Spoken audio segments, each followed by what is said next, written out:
Some places are abandoned for a reason. Some doors should never be opened. I don't know who sent me the coordinates. It arrived in an email with no sender name, no subject line, just a set of numbers and a single word: discover. I should have ignored it. I should have closed my laptop and moved on. But curiosity is a dangerous thing, and urban exploration is my addiction. I trace lost places, abandoned ruins, forgotten history. I crawl through empty hospitals where rusted gurneys still hold their secrets. I descend into tunnels where the air tastes like damp stone and old regret. This time, my curiosity led me here, to an abandoned research facility in the middle of nowhere. The drive took hours. My GPS stopped working an hour before I even reached the place. The road became nothing but cracked pavement and overgrown weeds. There were no signs, no markers, just a chain-link fence, rusted and sagging, like it hadn't been touched in decades. Beyond it, the facility stood. A massive concrete building, gray and lifeless, swallowed by nature. Vines snaked up the walls, glass windows shattered like broken teeth. The metal doors were marked with faded warnings, words barely legible beneath the dirt, and decay. Private property. No trespassing. I recorded everything as I always do. My camera, strapped to my chest, blinked red, live. With a crowbar in hand, I forced my way inside. And that's when I realized this place wasn't as empty as it seemed. I stepped inside, my boots crunching against broken glass and debris. The air was thick with the scent of mildew and something else, something metallic. Rust? Blood? The entrance hall stretched before me, swallowed in darkness. My flashlight flickered as I swept it across the walls, revealing peeling paint, water stains, and old, faded signs. Research Wing A.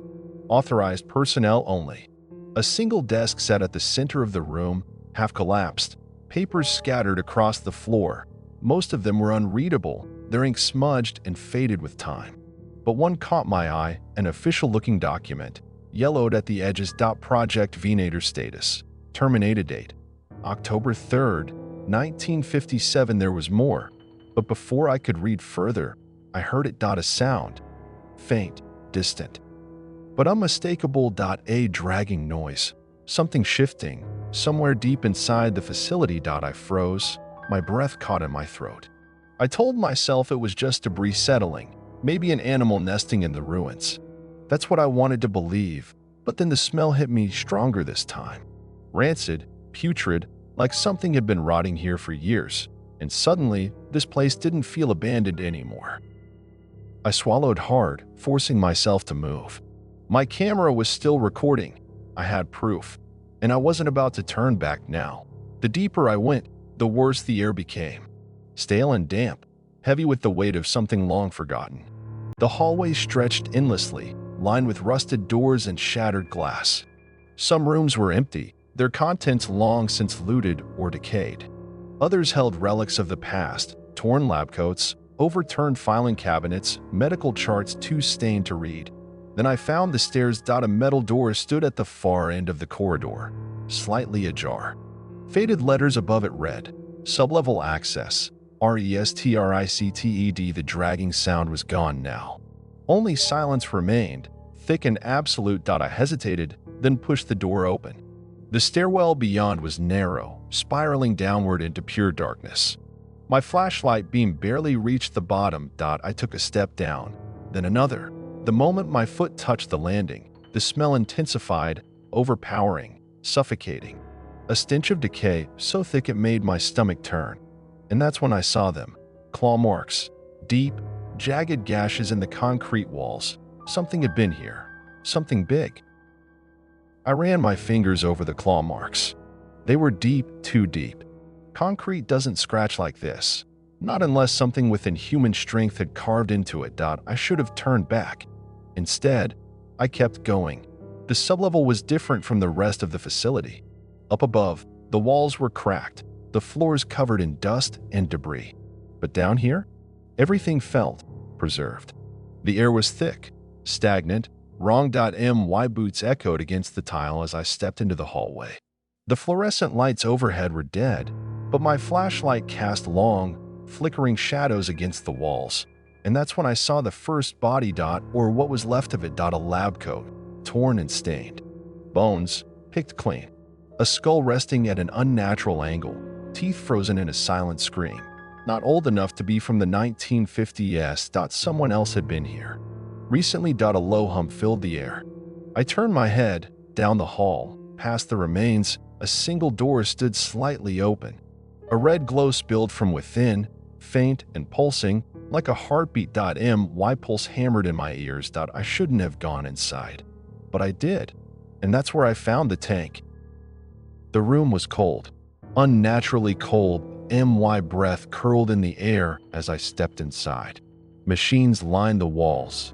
Massive, rusted, their screens long dead. Wires snaked across the floor, tangled like veins. At the center of it all, bathed in that eerie red glow, was the tank 0.8 feet tall. Thick, reinforced glass. Fluid inside, dark and viscous, swirling lazily. Something floated within. Something big. I took a step closer. My flashlight beam cut through the murky liquid, illuminating twisted limbs. Something humanoid, but wrong. Its skin was pale and stretched too tight. Its arms were too long, hands curled into gnarled claws. And its face, I couldn't see its face. Not yet. A faded clipboard lay nearby. I reached down, my hands shaking as I brushed off the dust. The paper beneath was yellowed, brittle, but the words were still there, sharp and precise. Project Venator's subject #009 status. Contained. The notes were brief. Post-World War II human enhancement trials. A private facility. Volunteers turned into something else. But number 009 was different. It adapted. It survived. It was still alive. I looked up, and it looked back. The creature opened its eyes. Its eyes were wrong, not human, not fully. They gleamed in the red glow, pale, glassy, reflective, like those of a predator caught in the dark. Its pupils contracted, locking onto me through the glass, and then it moved. Not a slow drift like before, not the lazy sway of something suspended in liquid. A twitch, a jolt, a reaction. It was aware of me. A deep, wet crack echoed through the room. My heart stopped. At first, I thought it was the machine groaning, the old systems failing. But then I saw it. The glass was splitting. A single, jagged fracture crawled across the surface. My breath caught in my throat. No. I took a step back. Then another. The clipboard slipped from my fingers, paper scattering across the floor. My camera was still recording. I could hear it, the software of its mic picking up my ragged breathing. The thing inside the tank twitched again. Then it lunged. The glass exploded outward. The tank shattered. A wave of thick, foul-smelling fluid surged across the floor, drenching my boots, soaking into my jeans. Shards of glass rained down, clattering against the tile. I stumbled back, barely keeping my balance, my flashlight spinning wildly as I tried to keep it on the thing that had just been freed. It was on the floor, twitching, convulsing. The thing that had been locked away for decades. Its limbs spasmed. Its elongated fingers clawing at the ground as it struggled to move. Its breathing was wet, ragged, like air forcing its way through lungs that had long forgotten how to function. And then it lifted its head. My stomach turned. I could see its face now, stretched, distorted. Too many teeth. Its mouth hung too wide, its jaw slightly unhinged. Patches of raw, grayish skin peeled away, revealing something slick and pulsing beneath. A deep gash split its forehead, exposing ridges of bone that shouldn't have been there. And its eyes, they were locked on me. A low, what gurgle came from its throat. Then it moved. Fast. I ran. There was no thought, no hesitation, just pure animal instinct screaming at me to get out. Behind me, the thing lurched forward. Its movements were jerky, unnatural, like it was still figuring out how to use its own body. But it was fast. Too fast. My boots slammed against the tile as I sprinted down the corridor, my flashlight bouncing wildly in my grip. The walls blurred past me, streaks of rust and decay flashing in the dim light. I didn't look back. I couldn't. A wet, skittering sound echoed behind me, too many limbs scraping against the floor, something heavy and unnatural propelling itself forward. My lungs burned. The air was thick, choking, filled with the stench of rot and something chemical. Up ahead, a door. It was old, metal, rusted at the hinges, but still standing. I threw myself against it, yanking at the handle. Locked. Shit. Behind me, the thing let out a noise, not a growl, not a snarl, but something worse.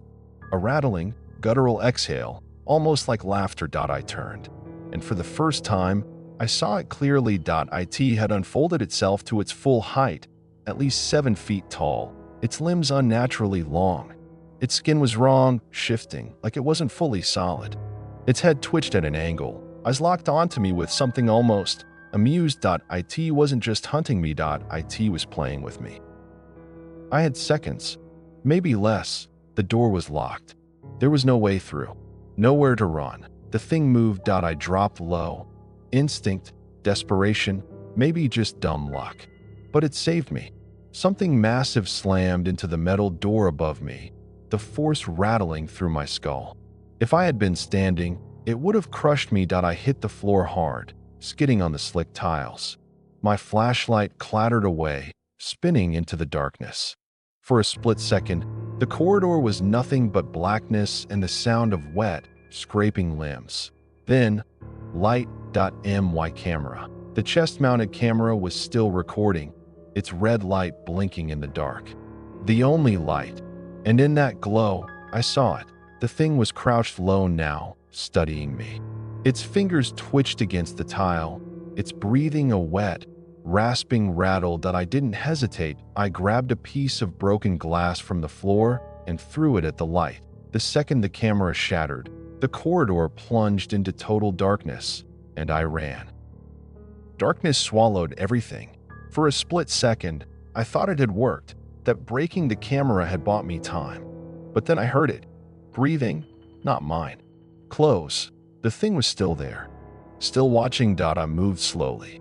My hands stretched out, feeling for anything, a wall, a door, a weapon. The air was thick with the stench of decay, and every breath felt like I was inhaling something rotting. Then, my fingers brushed against something cold. A handle, another door. I gripped it, praying it wasn't locked, and twisted. The metal groaned, stiff from decades of rust, but then it gave. The door swung open. I didn't think. I bolted through, and the thing lunged. I threw myself through the doorway just as the thing lunged. A rush of air. A wet, snapping sound as its clawed hand missed me by inches, slamming into the metal frame instead. The impact was deafening. I didn't stop. I couldn't. The room beyond was massive, lined with more rusted machinery and rows of old containment tanks. Some were shattered, their glass scattered across the floor like ice. Others still stood intact, their contents long since dried up. I tore across the floor, my boots skidding against the tile. Behind me, the thing let out a deep, guttural noise. Not a snarl, not a growl. Something worse. Something like a laugh. Then it moved. A sharp skittering sound as it launched itself forward, claws raking across the floor. I dove left, barely dodging as it slammed into the wall where I had been standing a second before.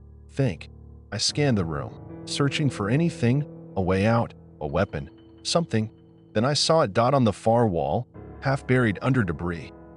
An emergency panel. A power switch. If I could turn it on. I sprinted toward the panel. The thing behind me moved fast, too fast.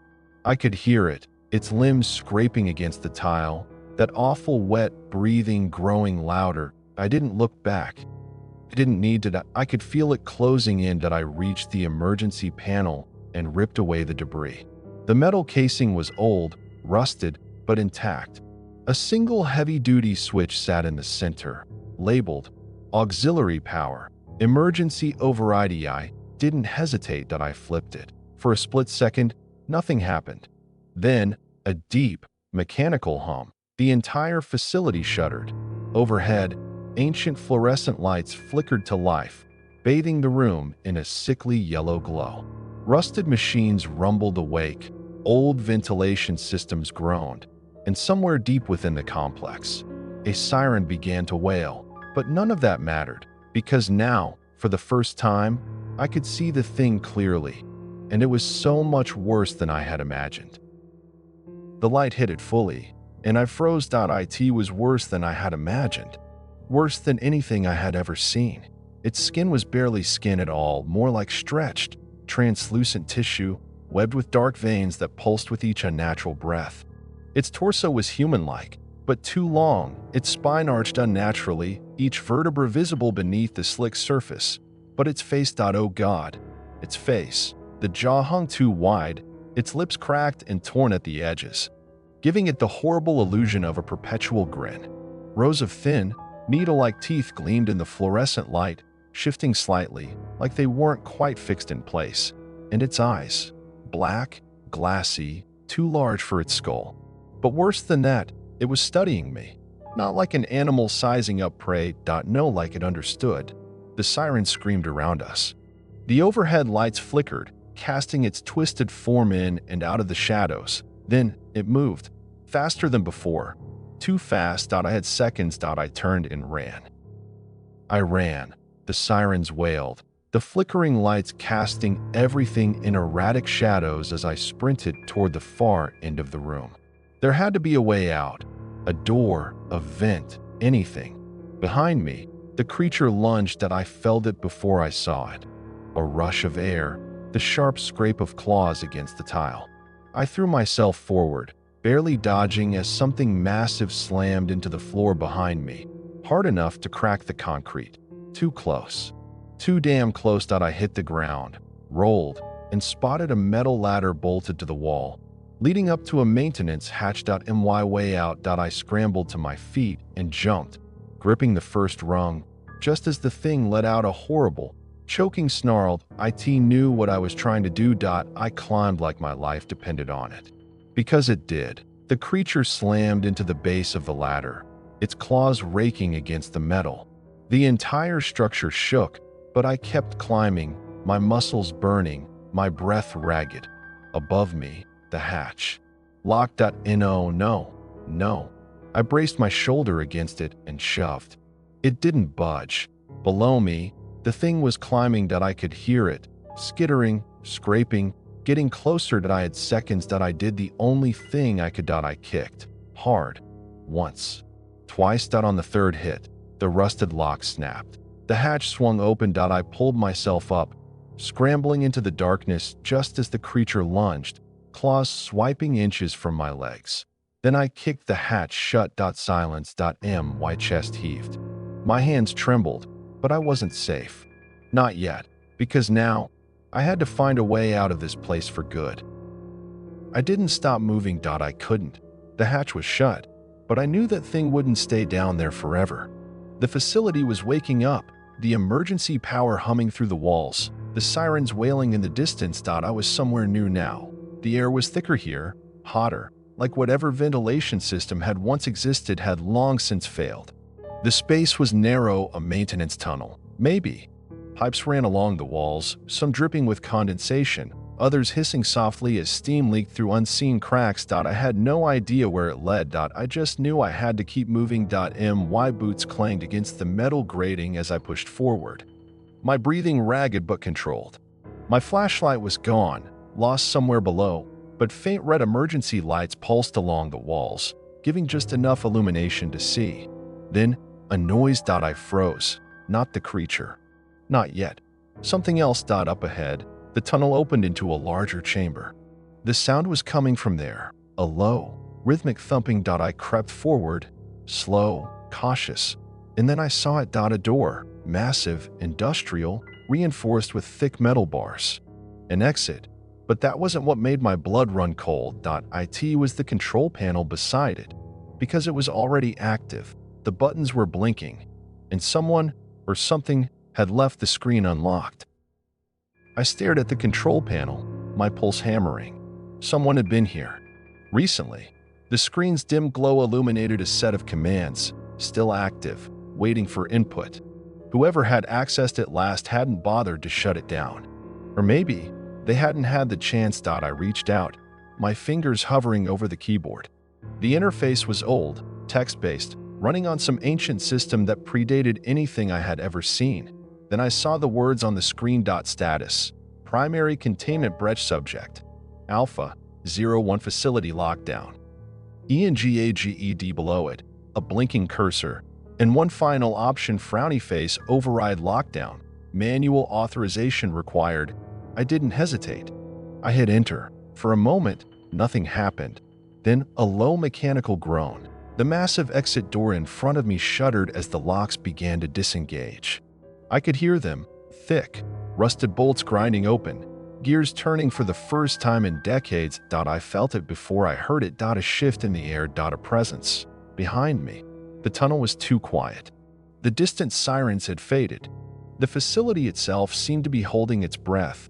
And then a whisper of movement. I turned, and the thing was there, standing just beyond the emergency lights, its form half hidden in the shadows, watching me. Waiting. It knew what I had done, and it wasn't going to let me leave. I didn't breathe. I didn't move. The creature stood motionless in the shadows, just beyond the red glow of the emergency lights. The air between us was thick, charged, like the moment before a lightning strike. The heavy clunk of disengaging locks echoed through the chamber. The door was opening, and the thing knew it. It twitched. Just a slight motion, its fingers curling, its jaw tightening, like it was deciding. Then it moved. Fast. I barely had time to react. I lunged sideways, throwing myself against a rusted pipe as the creature rushed forward, claws slashing through the air where I had been standing seconds before. Too close. I scrambled backward, my heart hammering. The door was still opening, but too slowly. I needed more time. My eyes darted to the control panel. A second command still flashed on the screen: frowny face, security system reactivation, Y/N. I didn't know what it would do. Didn't care. I slammed the key. Y. A deafening clatter rang through the facility as ancient mechanisms lurched to life. A heavy metal gate, one I hadn't even noticed, dropped from the ceiling, slamming down between me and the creature. It shrieked in rage. The sound was inhuman. It lunged at the bars, slamming against them hard enough to bend metal. Its black, glassy eyes locked onto mine through the gaps, seething, furious. But it was too late. The exit door was fully open. I turned and ran. I ran. The cold night air hit me like a shock, the stale, chemical-soaked atmosphere of the facility giving way to something real, the damp scent of trees, the distant sound of wind rushing through the forest. But I wasn't safe yet. Behind me, I heard metal twisting. I stole a glance back. The gate was bending. The thing wasn't stopping. It was forcing its way through. I sprinted into the darkness, my legs burning, lungs screaming. The forest loomed ahead, its trees stretching like skeletal fingers toward the sky.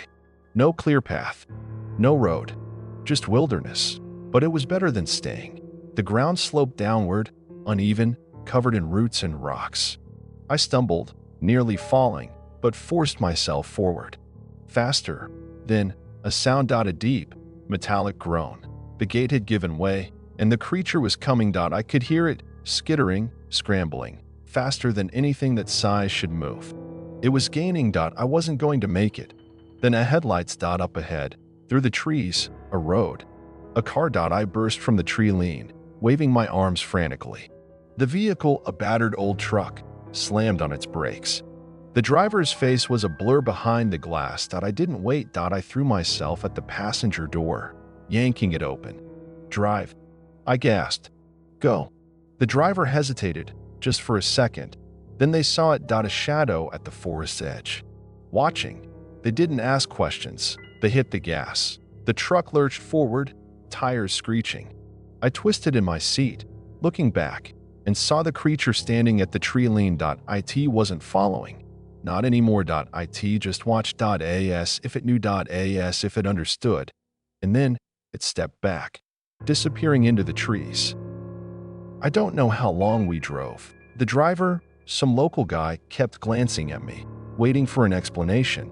I didn't give one. I just stared out the window, my mind still trapped in that place, that thing. That experiment. It hadn't chased me past the trees, because it didn't need to. That place, whatever it had been, was its home, and I had the horrible, sinking feeling that it was still waiting. for the next fool to stumble in, for someone else to find the door, for the game to start again. What do you think? Was it just an experiment or something much worse? The lab was sealed for a reason, but what if it wasn't the only one? Like, if you enjoyed the story, comment below. Would you have tried to escape?